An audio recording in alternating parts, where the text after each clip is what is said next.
After a long day, Diane sat down to count her earnings. Just the day before, she was fortunate enough that her neighbor, Mrs. Tammy Lasher, had asked her to help with moving the stuff around her house. Even though the work had left her feeling exhausted, Diane found solace in the fact that she had made some extra money. Ever since Diane had moved into the room in an old house, she had known Mrs. Lasher, a businesslike woman who held a welcoming demeanor. Mrs. Lasher was a prominent figure in the local community, recognized and respected by nearly everyone. As Diane got to know her better over time, she discovered that beneath Mrs. Lasher's professional exterior lay a genuinely kind and caring individual. Her curiosity was insatiable. She had an intrinsic interest in everyone's lives, which was balanced by her generous and empathetic nature. While they were working together, Tammy turned to Diane and said, "You've been my next-door neighbor for about a year now, haven't you, Diane?" "Yes, you have quite an impressive memory, Mrs. Lasher," Diane responded. Tammy's eyes sparkled with amusement as she said, "Well, as a community representative, I try to keep track of what's happening in our neighborhood." She paused, a smile playing on her lips. "Even though you've been here for quite some time, I've only seen you a few times." Diane chuckled and replied, "That's not surprising, really. My days are filled with studying and my evenings with work. It seems like I use my place only for sleeping. Luckily, I got this room pretty cheap. Living closer to my job in the city center would be too expensive." Tammy, looking intrigued, asked, "Do your parents live in a different city?" "I'm an orphan, actually," Diane responded. Taken aback, Tammy dropped the wallpaper roll she was holding. "Oh, I'm so sorry, Diane." "No need to apologize. I've adjusted to it," Diane replied, though a hint of sadness tinged her words. Tammy sighed sympathetically. "It must be tough to feel so alone."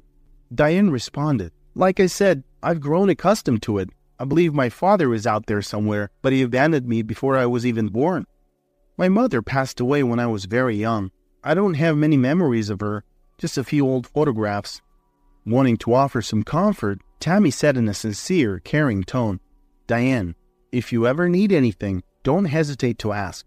It could be anything from problems with your utilities to disputes with other neighbors. I may be just a regular person, but I promise to help as best as I can. I have a few connections that could be useful." Diane offered a grateful smile and returned to her work. Once they finished moving the furniture in the living room, Mrs. Lasher commended Diane on her meticulous work.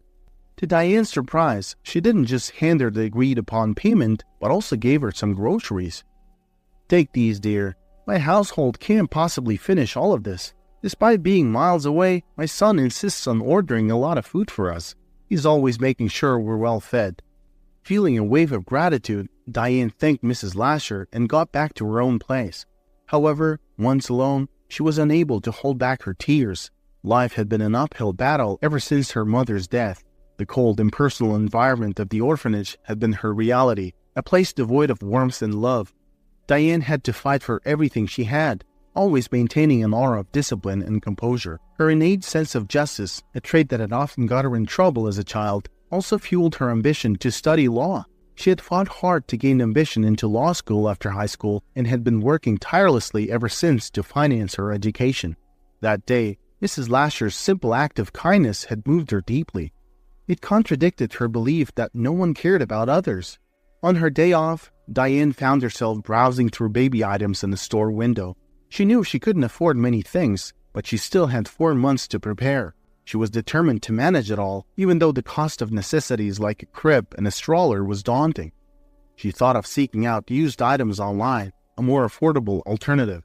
As for her studies, she decided to take an academic leave to dedicate herself entirely to caring for her upcoming baby. She stepped inside the store and made a modest purchase, some cozy blankets and baby onesies. As she returned home and was admiring her purchases, the doorbell rang. It was Mrs. Lasher. "Diane, dear, I noticed you coming home. I baked an apple pie today and thought you might enjoy a slice," she said. "Oh, Mrs. Lasher, you really shouldn't have. But why don't we enjoy some tea together?" Diane suggested. Tammy agreed. "Sure, why not? It's always more enjoyable together. My son Samuel is at work again." While Diane prepared the tea, Mrs. Lasher walked around the room, her attention drawn to the baby items spread out on the couch. "Diane, Who are these for?" she asked, pointing at the new baby clothes. Feeling a blush creep up her cheeks, Diane quietly answered, "They're for my baby. I'm expecting in about 5 months." Mrs. Lasher looked at her for a moment, then asked, "And the father? I presume he's no longer in the picture?" Diane sighed. It was the first time anyone had been so direct about her ex-boyfriend, Caden. They sat down with their tea, and Mrs. Lasher said, "Listen, you don't have to discuss it if you don't want to, but if you ever need a shoulder to lean on or someone to listen, I'm here for you." Diane sighed again. She stirred her tea for a few moments, grappling with the emotions welling up inside her. Talking about it wasn't going to be easy. Diane's story began in the bustling cafe where she worked. It was a typical sunny day, with Diane flitting between tables, taking orders in her crisp uniform. The cafe, known as the Cheesecake, was a popular spot, especially on Friday evenings, brimming with lively conversations and laughter. A group of young men and women were seated at a far-off table, and Diane made her way towards them to take their order. "Why did it take you so long? We've been waiting forever," one of the girls complained, despite having just arrived a couple minutes ago. Maintaining her professional composure, Diane flashed a polite smile and apologized for the slight delay, a tactic she often used to diffuse impatient customers. However, the girl seemed adamant about making a fuss over minor details. "All right, Pia, settle down. We just got here. Don't be harsh," interjected a dark-haired guy from the group, coming to Diane's defense. He locked his gray eyes with Diane's, offering her a charming smile. Caught off guard, Diane managed to take their orders and quickly return to her duties. Yet throughout the rest of their stay, she couldn't shake off the feeling of the young man's eyes following her.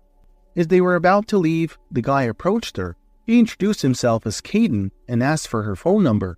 Diane's polite refusal seemed to take him by surprise, his confident demeanor replaced by confusion, though he still looked interested. From then on, Caden became a regular at the Cheesecake Cafe. He would often bring flowers and small gifts for Diane, stop by for coffee, and patiently wait for her shift to end, all in a bid to win her over. Diane, a quiet and reserved girl, was known for her dependability and level-headedness. She was respected at the Cheesecake, her superiors appreciating her diligence and dedication to both her work and her studies. Diane was not impulsive, rather she preferred to think through decisions carefully. She had always thought herself capable of handling any life situation, yet Caden's persistent attention left her unprepared, and she soon found herself falling for his charm. Caden, a member of the city's privileged youth, soon became the center of Diane's world. They had only known each other for 6 months, but his conversations about their shared future felt earnest and genuine. He talked about their life after marriage, and even mentioned introducing her to his family. Diane found herself believing in his words wholeheartedly, considering herself the luckiest woman in the world. One day, she was particularly eager to meet Caden. She had been feeling under the weather for a few days, plagued by persistent nausea and fatigue. That morning, she had taken a pregnancy test, discovering that she was expecting. Initially, a wave of panic and fear washed over Diane, quickly followed by a burst of joy. The realization that she was carrying Caden's baby filled her with an undeniable euphoria. She hastily headed to see Caden at his workplace, a bright smile dancing on her face despite the turmoil of emotions within her. Excitement mixed with a tinge of worry. Was it all happening too fast? These worries, however, were overshadowed by the thought that Caden's promises were becoming a reality. They would always be together, they would raise a child, and they would be the happiest family. Recently, Caden had joined his father's business, being groomed to take over the family empire someday. As the only child of affluent parents, he was given his own office right from the start of his career, a fact he often shared with pride. Diane walked into the office building, surprised to find his secretary missing from her desk. However, her heart sank as she found Caden with his secretary, the woman perched on his desk, both of them laughing and sharing an intimate moment. As she barged in, they quickly pulled away from each other, looking surprised and guilty. "Diane, what are you doing here?" Caden stammered, looking somewhat panicked. He quickly composed himself, clearing his throat, and introduced the secretary, Gina, as his childhood friend. Taken aback, Diane pushed her feelings of unease aside. She had an important news to share, and she wouldn't let anything ruin the moment. "Caden, I have something to tell you." Caden, standing awkwardly beside Gina, said, "Diane, it can wait." Trying not to feel slighted, Diane decided that this was not the time to hold grudges. She waited for Caden to dismiss Gina, and once they were alone, she prepared herself to share the news. "So, what's the news?" Caden asked, leaning against his desk. Diane beamed at him. "Caden, you might want to sit down for this." Caden, standing tall and casual, responded. Diane just spit it out. "All right. Remember I warned you. We're going to have a baby, Caden." Surprise registered on Caden's face. He gawped at her before managing to say, "What? We? You must be mistaken. I didn't ask for this." Still smiling but feeling a pit in her stomach, Diane responded, "Caden, what are you saying? It's our baby. Yours and mine." He retorted, "Why should I be happy? I didn't plan on becoming a father anytime soon." "But Caden, you promised we'd be together always," Diane managed to say. "Us? Together? Did you think getting pregnant would force me to stay? If you thought you could trap me with a baby, you were sorely mistaken." His harsh words hit Diane like a punch. She found herself gasping for air. "Caden?" She barely managed to utter his name. Ignoring her, he headed towards the door, opening it with a loud bang. Before leaving, he turned to say, "Diane, go home. I'll call you later. I've got a meeting now. You know your way out." With tear-filled eyes, Diane watched as the door slammed shut, leaving her alone with the harsh reality. That very evening, Caden did get in touch. However, instead of offering reassurances or explanations, he demanded that Diane terminate the pregnancy. He bombarded her with similar messages over the next few days. Ultimately, Caden, barely recognizable from the man Diane thought she knew, met her one more time, this time handing her money.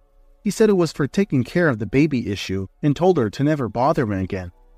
"Mrs. Lasher, please don't think less of me," Diane implored, her eyes pleading with the older woman. Caden's world was different from mine. It was radiant, filled with warmth and light, devoid of pain or worries, just endless celebration. He was so caring and gentle with me, promising that our life together would be nothing but joys and happiness. And I believed it all. I thought I was special, different from the others. But I was just naive and ended up getting hurt. Tammy, her eyes sympathetic, questioned, "Did you love him, Diane?" "Yes, I did. And it felt like Caden loved me too," Diane responded, her voice barely above a whisper. "But how could he love you if he treated you this way?" Tammy shook her head, her brows furrowed in confusion. Closing her eyes, Diane nodded in agreement. "I don't know, Mrs. Lasher. I truly don't know why he acted like that. Or perhaps I just don't want to admit the truth, even though deep down, I know." Tammy, after a pause, asked, "Diane, did you ever consider, well, you know?" Diane, looking shocked, quickly interjected, "No, absolutely not. This baby is innocent. Why would I even think of that?" "That's wonderful, Diane. You're a smart girl. Don't worry. Things will get better, I promise. You know, not everyone has the kind of strength you possess. You even have your own place to live. Let me ask around the neighborhood. Maybe someone has a baby stroller or crib they don't need anymore. Children grow up so fast, and people here respect my opinion," Tammy assured, a smile forming on her face. "I, too, felt lonely once, but I was lucky to find Ben. He was my beacon in the darkness, and we've been together for 45 years, always supporting each other. If you ever need anything, don't hesitate to ask." Touched by Tammy's kindness, Diane expressed her gratitude. "Thank you so much, Mrs. Lasher. I will do my best to handle everything on my own, but knowing that I have your support certainly makes life a bit easier." Diane still had a few things to sort out, but for now, she could take a break. The most vital thing was that she had people in her life she could truly depend on. This was incredibly valuable, and everything else would sort itself out in due course. Diane now knew the path she needed to take to rebuild her life, and she was certain she would thank Mr. and Mrs. Lasher someday for their kind-heartedness. Tammy set to work preparing the house for Diane and the baby's homecoming. They were due to leave the maternity hospital the next day. Tammy started by cleaning the kitchen and bathroom, and then she sorted the groceries in the fridge. Next, she moved to Diane's bedroom and began dusting the shelves. As she brushed against the leather-bound book, it fell to the floor. It was a notebook, and when it fell open, Tammy saw a page full of neat handwriting.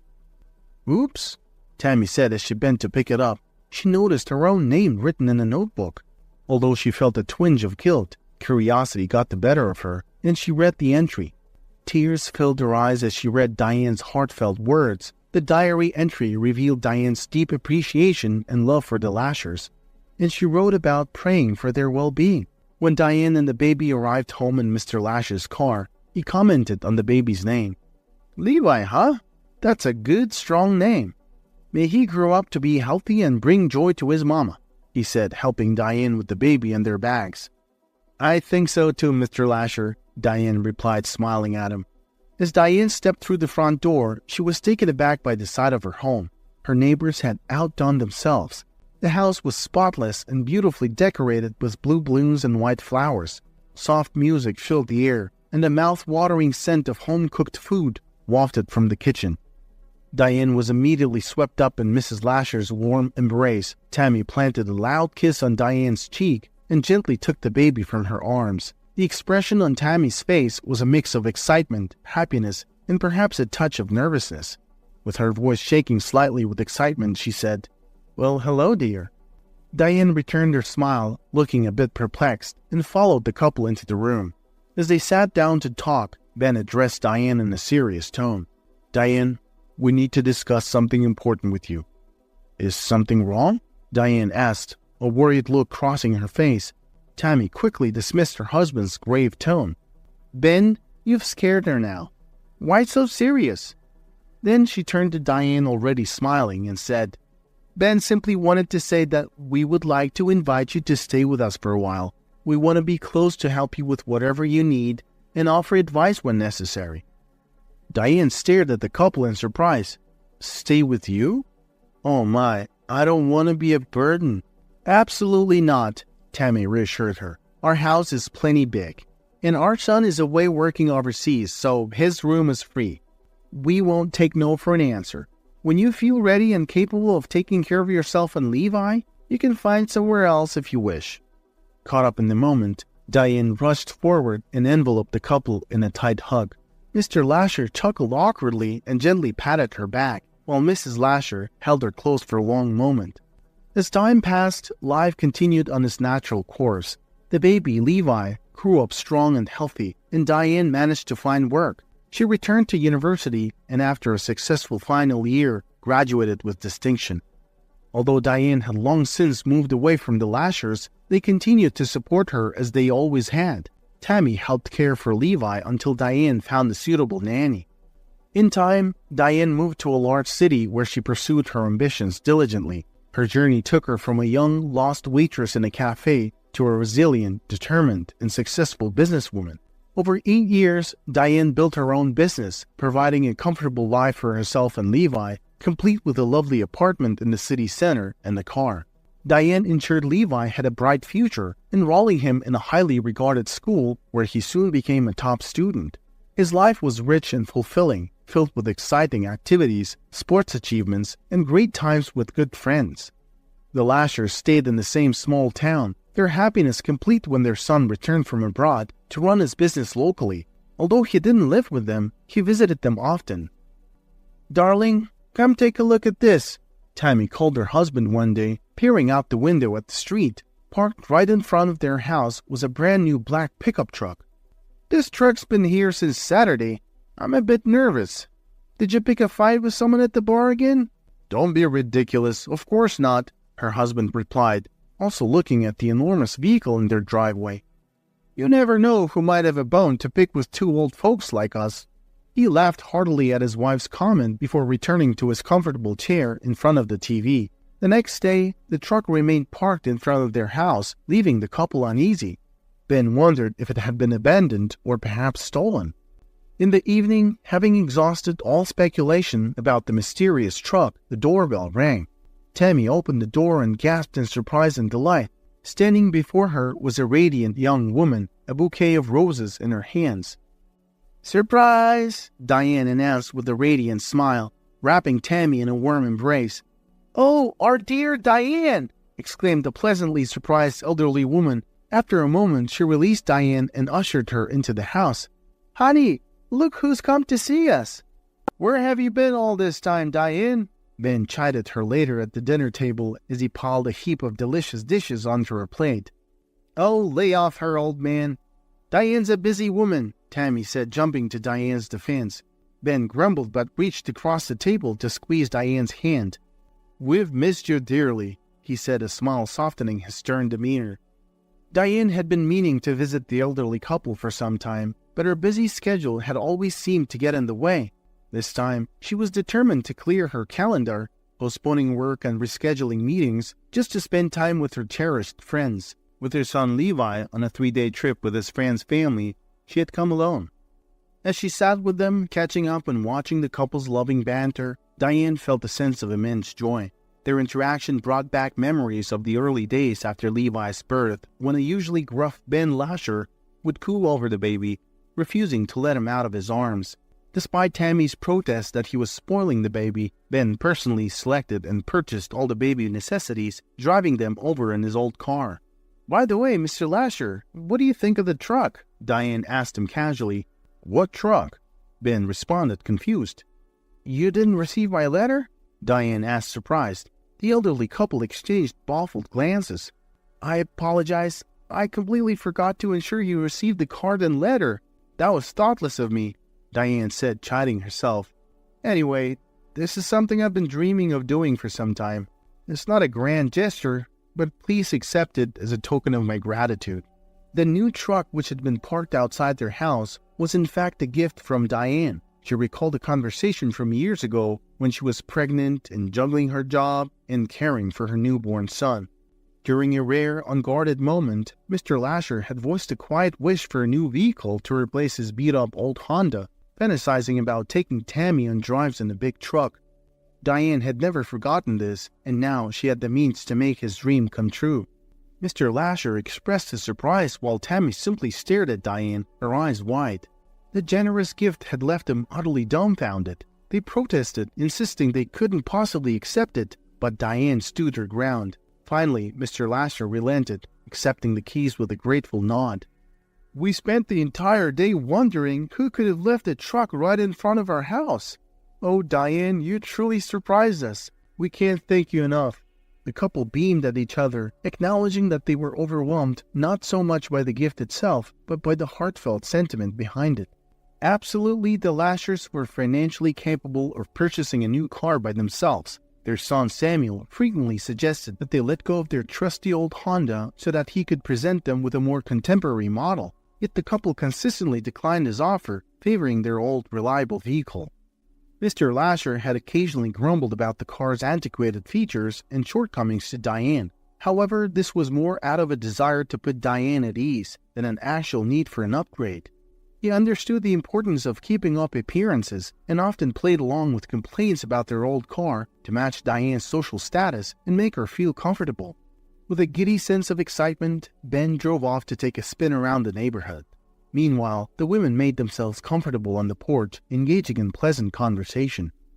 "How have you been, dear? Your son must be quite the young man by now," Tammy asked, sipping her tea. "Everything's well, Mrs. Lasher," Diane responded, her voice somewhat robotic. "Levi, yes, he's matured a lot. He's responsible, intelligent. My rock." "And your love life?" Tammy probed.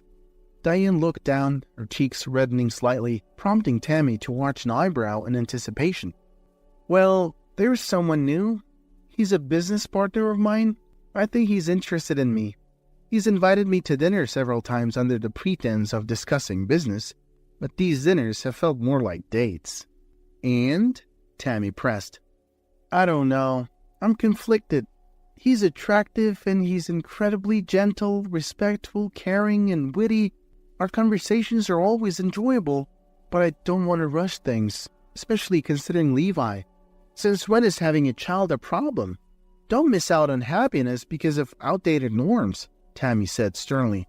After a moment's pause, Tammy sighed, adding, "Ever since my son returned, I've imagined introducing you two. You would have made a lovely pair, but it seems life has other plans." At this, Diane chuckled, leaning her head on Tammy's shoulder, comforted by her words and the warm affection she'd always shown her.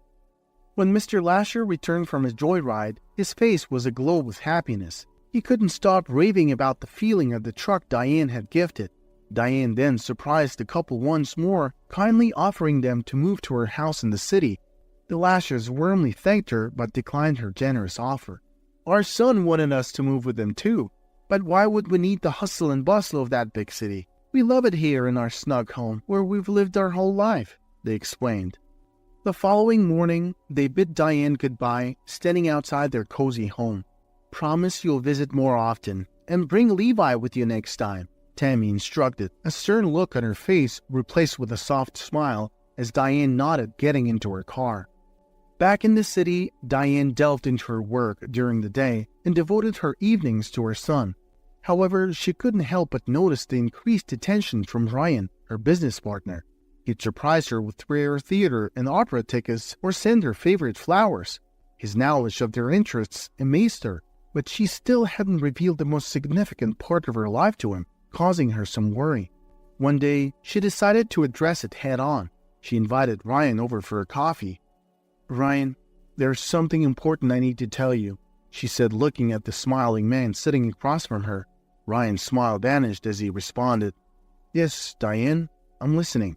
Gathering her courage, Diane began to speak. "Ryan, before things get any deeper, I want to let you know that Ryan interrupted her. "You don't really like me." Diane felt a rush of warmth spread across her cheeks and she quickly set things straight. No, that's not it at all. I actually like you a lot." The words tumbled out before she could stop them, leaving her surprised at her own boldness. A moment of silence ensued as she processed what she had just confessed. She felt an uncomfortable pang of anxiety, unsure of how she would react. Trying to break the tension, she nervously laughed and tried to lighten the mood. "Well, that came out faster than I thought it would." Ryan exhaled, visibly relieved. "So what's the matter then?" "I have a son. He's 8 years old. You're a successful, handsome young man with a bright future ahead. You could be with anyone you choose, someone perhaps more suitable. Why would you choose a single mother when you could find someone younger, someone without baggage?" "Is that all you want me to be aware of before we proceed?" Ryan asked, his gaze fixed on Diane. "I just want to make sure my son isn't seen as a burden," Diane replied, her voice laden with concern. "He means the world to me." Ryan considered her for a moment before exhaling deeply. "Do you remember the first time we met at the business center? I was so taken by you, so captivated by your presence that I barely heard a word you were saying about our potential partnership. My team had to fill me in later. That night, I wanted to learn everything about you, and it was the same night I discovered about Levi." Diane stared at him, her expression a blend of astonishment and disbelief. "But what I couldn't have imagined back then was how much I'd grow to love your son," Ryan continued. "At first, I was just curious about the two of you, so I arranged to meet Levi. Then I found myself eagerly attending his sports games and hanging out with him and his friends. Eventually, I confessed to him that I had feelings for his mother, and I asked if I could court you. He gave me his blessing." Diane's mouth fell open in shock. "What?" "I apologize," Ryan hurriedly added. "I should have discussed it with you first. I hope you're not angry." Diane was stunned. In retrospect, she realized there had been signs. The sudden appearance of toys she wouldn't normally buy, Levi's unexplained outgoings to play with the local boys, even when they hardly knew any kids in the neighborhood. But she never suspected that Ryan was behind it all. At first, she felt a flash of anger, more directed at Levi for his little secret. But as she locked eyes with Ryan, seeing his sincere and hopeful look, her anger melted away to be replaced by a tender smile. She was looking at someone who genuinely cared for her and her son, something she hadn't experienced in a very long time. While there were other men who'd shown interest in her over the years, none had managed to win the trust of both her and Levi. And so, after 9 years of putting up walls, Diane let herself embrace the possibility of love, not just for her, but for her son as well. She opened her heart to a new relationship, one that included both her and Levi. Diane's life began to burst with vibrant hues. Ryan's care and affection filled each day with a newfound joy. And it wasn't just Diane who loved him. Her son Levi adored them too, seeing in Ryan a best friend and a role model. One day, Ryan suggested introducing Diane to his parents. He planned a dinner at an upscale restaurant to make the occasion extra special. The evening arrived, and Diane, along with Ryan and Levi, awaited his parents, who were running a bit late. The anticipation made Diane jittery. This was a significant milestone in their relationship. An elderly couple walked into the restaurant, and Ryan greeted them with a warm smile, guiding them towards their table. Diane's eyes widened in disbelief. It was Tammy and Ben Lashers, the kind-hearted couple she'd come to cherish. Her heart fluttered as she recognized them, a wave of astonishment washing over her. The realization that her lover's parents were also people she held dear was nothing short of extraordinary. The elderly couple, equally surprised, barely had time to react before Diane, Levi, and the Lashers enveloped each other in a round of joyous hugs, laughter, and happy tears. The surprise reunion left Ryan utterly perplexed until it dawned on him. Diane was the same woman his mother had been trying to introduce him to, a suggestion he had always shrugged off, confident in his choice. The irony of the situation was too amusing for words. The evening unfolded into a splendid affair, filled with animated laughter and heartfelt conversations. Tammy and Ben regaled everyone with tales from Ryan's youth, while Ryan reveled in Diane's delighted reactions. The dinner marked not just a blending of their lives, but also the convergence of past connections and future possibilities, all woven into a beautiful tapestry of shared love and joy. Diane listened intently as her future husband spoke fondly of his parents, expressing his admiration and pride in them. Levi, too, reveled in the warmth of the company, where love flowed freely towards him. As the evening wound down, after everyone had savored the sumptuous meal and shared engaging conversations, Tammy clasped Diane's hand affectionately and said, "We're so grateful to have you in our lives, dear. You've always been like a daughter to us," before enveloping her in a warm embrace.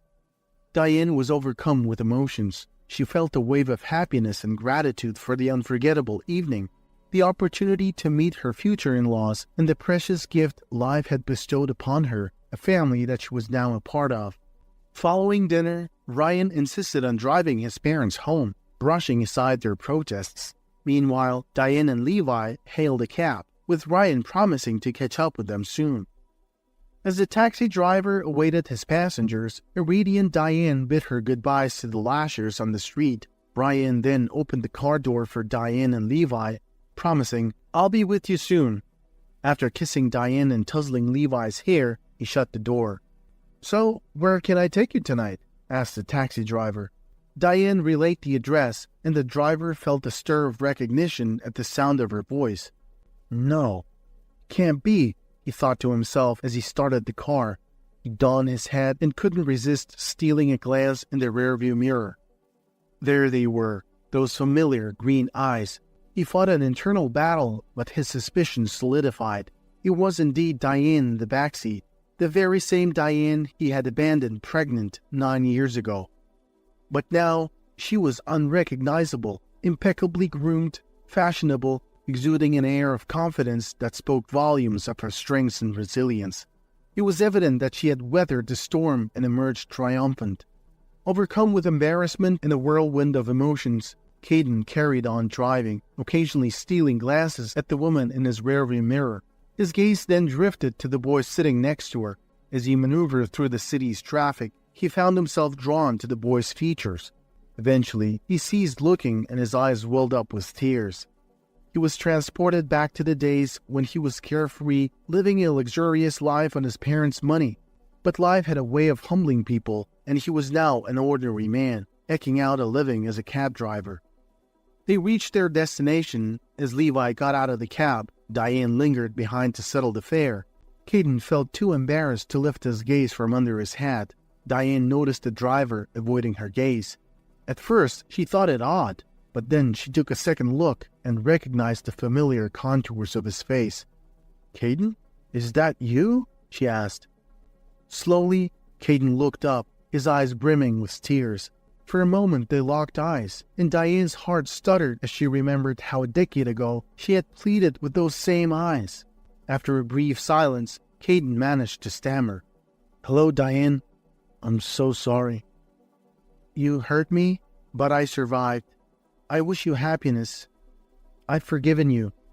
With those words, Diane handed Caden all the cash she had in her wallet and stepped out of the cab. She took Levi's hand and they made their way towards their home. "Mom, was that someone you know?" Levi asked, noticing that his mother had lingered in the cab. "No, sweetheart. Just someone who could use a